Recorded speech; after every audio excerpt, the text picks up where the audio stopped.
A gente continua no cenário internacional, aqui no noticiário internacional, mas agora para falar um pouco sobre geopolítica. Isso porque, olha, a Ucrânia deve apresentar hoje um plano de paz revisado aos Estados Unidos e que pressiona o país, inclusive, já pelo fim dessa guerra. Ontem, o presidente ucraniano Volodymyr Zelensky, ele se reuniu com líderes europeus para poder conseguir discutir um pouco mais sobre essa questão desse conflito e disse que Kiev vai se recusar a ceder territórios a Moscou. A gente conversa agora com o nosso analista sênior de internacional, Américo Martins, que já está aqui com a gente ao vivo para poder trazer mais detalhes aqui sobre esse assunto. Américo, muito bom dia para você. Américo, quais são então as perspectivas diante agora desse cenário, né? Porque a gente tem a Rússia impondo, obviamente, desde lá de trás, essa necessidade de Kiev abrir mão desses territórios que já foram, né, tomados. A gente tem os Estados Unidos, que também já chegou a defender que Kiev iria precisar abrir mão, né, de alguns territórios, mas Kiev, Volodymyr Zelensky pontua que isso não será possível. Então, portanto, já temos aí pré-anunciado uma inviabilidade dessa possível tratativa de paz no leste europeu, Américo? Bom dia, Débora. Bom dia a todo mundo que nos acompanha.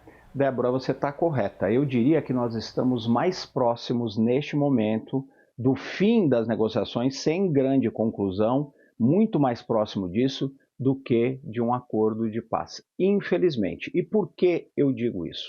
Porque nós já tivemos muitas idas e vindas nessa última rodada de negociações diplomáticas entre Estados Unidos, Rússia e Ucrânia.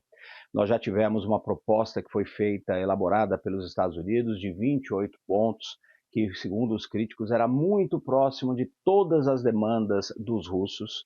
A Ucrânia reagiu, dizendo que não poderia aceitar coisas como, por exemplo, entregar 20% do seu território para os russos, dividir a produção de energia elétrica a partir da planta nuclear de Zaporizhzhia, diminuir muito as suas forças armadas e jamais entrar na OTAN, a organização do Tratado do Atlântico Norte, que é a Aliança Militar Ocidental. Todas essas demandas foram feitas pelos russos e constavam no documento original dos Estados Unidos.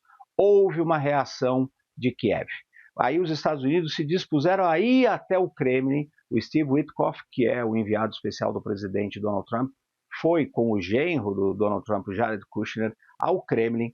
Ficaram 5 horas debatendo a segunda proposta de Kiev, não chegaram a uma conclusão com os russos, e aí começou uma outra negociação em Miami, de novo com o Kushner e com o Steve Witkoff e representantes da Ucrânia. Também não se chegou a nenhuma conclusão.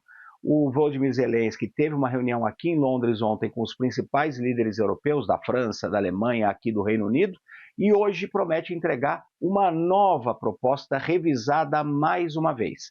Essa proposta teria 20 pontos e continua batendo nas mesmas dificuldades iniciais. Ou seja, a Ucrânia diz que não vai e não pode e não quer ceder território para os russos e exige muito mais proteção do Ocidente. Portanto, não houve avanço nas duas principais questões que estão na mesa de negociação. O que nós tivemos foram idas e vindas.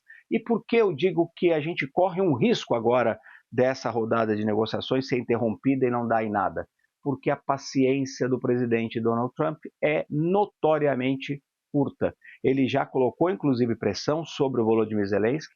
No domingo à noite disse que estava muito insatisfeito com o Zelensky, que não teria sequer lido a proposta que foi feita pelos americanos. Agora o mesmo Trump vai receber uma nova proposta do Zelensky que vai de novo bater nesses pontos. Não é aceitável para a Ucrânia entregar território para os russos. Essa é uma demanda central dos russos. Portanto, o cenário mais provável é uma perda de paciência do presidente Donald Trump. E isso pode levar a duas situações, Débora, só para concluir.